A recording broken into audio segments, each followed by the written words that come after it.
Good morning बच्चों। आज हम व्याकरण में अर्थ के आधार पर वाक्य भेद पढ़ेंगे।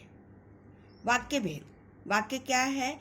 ऐसा सार्थक शब्द जो हम वाक्य लिखते हैं बेटा, ऐसा सार्थक शब्द समूह जो व्यवस्थित हो तथा पूरा आशय प्रकट हो, वो वाक्य कहलाता है। जैसे राम ने धर्म की स्थापना की, ये व्यवस्थित है, इसका अर्थ हमें प्रकट हो रहा है, यह शब्द समूह सार्थक है ना। इससे हमको अर्थ पता चल रहा है। व्याकरण के नियमों के अनुसार ये व्यवस्थित है तथा पूरा अर्थ इसमें प्रकट हो रहा है, ठीक है, उसे हम वाक्य कहते। तो वाक्य के भेद को देखेंगे। वाक्य के दो भेद हैं, रचना के आधार पर और अर्थ की दृष्टि से वाक्य भेद। तो 9th में हम अर्थ की दृष्टि से वाक्य भेद पढ़ेंगे।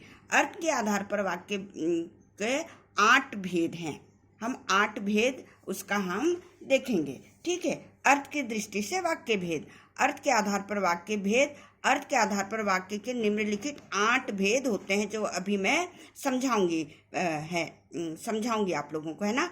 तो पहला है विधानवाचक।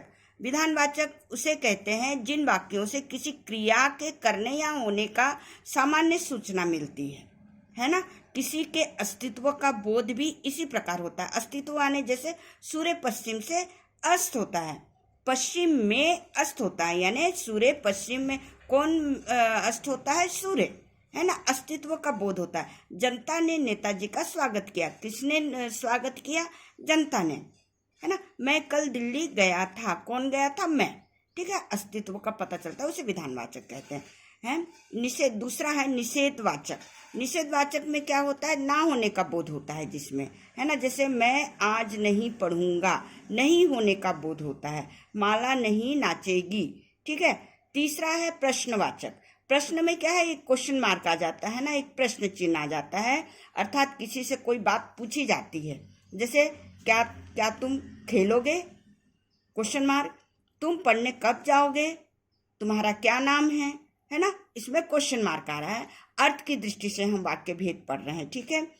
चौथा है विस्मयादि वाचक वाक्य। विस्मयादि वाचक यानी आश्चर्यचकित होना, विस्मित होना, जिसमें हो हर्ष, शोक, घृणा आदि भाव व्यक्त होते हैं। जैसे अरे इतनी लंबी लाइन, इतनी लंबी रेलगाड़ी, ओह बड़ा जुल्म हो गया, कितना सुंदर दृश्य है, अच्छा तुमने भी स्नान कर लिया। यानी विस्मय होना, आश्चर्यचकित होना, उसमें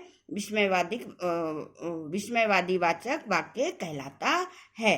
पांचवा है आज्ञावाचक। हम आज्ञा देने, अनुमति देने का बोध होता है। जैसे आप चुप रहिए, यहाँ से चले जाइए, अपना अपना काम करो, आप जा सकते हो, मैंने कहा आपसे कि आप चुप रहिए, यानी आज्ञा दे रही हूँ मैं, ठीक है। अब छठवां इच्छावाचक। अपनी इच्छा से वक्ता को कोई भी बात को बोलना, आशीर्वाद देना। अब हम इच्छावाचक देखेंगे, छठवां, है ना। वक्ता की इच्छा या आशीर्वाद को व्यक्त करने वाले को इच्छावाचक कहते हैं। जैसे अपनी इच्छा से, जैसे आप खुश रहो, आपकी मनोकामना पूरी हो, है ना, हम आशीर्वाद के रूप में लेते हैं ना, तो उसे हम इच्छावाचक कहते हैं। संदेहवाचक, जिससे हमको संदेह, जिन वाक्यों में कार्य के ना होने का संदेह हो, है ना। जैसे संभवतः वो सुधर जाए, शायद मैं बाहर चला जाऊं, एक संदेह, शायद की बात आ रही है इसमें, है ना। और 8वां है संकेत, यानी किसी चीज का संकेत का बोध होना, जिन वाक्यों में एक क्रिया की दूसरी क्रिया पर निर्भर होने का बोध होता है। जैसे वर्षा होती तो फसल अच्छी होती, वर्षा होती तो फसल अच्छी होती।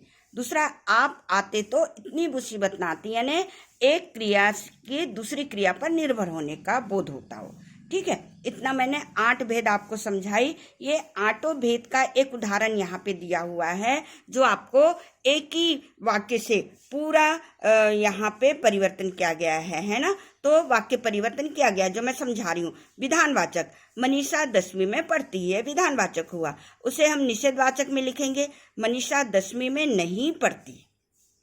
प्रश्नवाचक, क्या मनीषा 10वीं में पढ़ती है? आज्ञावाचक, मनीषा तुम 10वीं में पढ़ो। विस्मयवाचक, अरे मनीषा 10वीं पढ़ने लगी। इच्छावाचक, काश मनीषा 10वीं पढ़ती। संदेहवाचक, मनीषा 10वीं में पढ़ती होगी। शायद मनीषा 10वीं में पढ़ती है। संकेतवाचक, यदि अनुमति मिले तो मनीषा 10वीं पढ़े। यानी ये चीज एक ही वाक्य को हमने पूरे 8 उसमें भेद में लिखा। आप लोगों को अच्छे से समझ में आ गया होगा बेटा। ये जो मैं आपको भेज रही हूँ इसे आप लोग अपनी कॉपी में लिख लो और अच्छे से समझना। कोई भी डाउट हो तो मुझे पूछना, ठीक है।